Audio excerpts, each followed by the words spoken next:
అందులో ఆడాళ్ళు మగాళ్ళు అన్ని వయసుల వాళ్ళు ఉంటారు.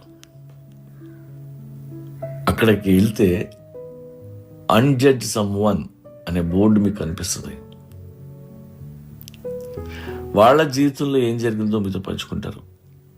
It's a unique social learning platform. ఎన్నో అనుభవించిన వాళ్ళు మనకు ఒక అవేర్నెస్ ఇవ్వటానికి వాళ్ళు స్వచ్ఛందంగా పుస్తకాలై మన ముందు కూర్చుంటారు. కొంతమంది బ్లైండ్ పీపుల్ కూడా వస్తారు. ఈ ప్రపంచం వాళ్ళకి ఎలా కనిపిస్తుందో ఒక గుడ్డివాడు మనకు చెప్తే కానీ తెలీదు. అలాంటి వాళ్ళతో కాసేపు కూర్చుంటే మనకి వేరే పర్సెప్షన్ అలవాటు అవుతుంది. వాడికి మనకి సంబంధం లేదు, కానీ ఎక్కడో మనకి ట్రావెలింగ్లో పరిచయమైన వ్యక్తిలా అన్నీ మనతో షేర్ చేసుకుంటారు.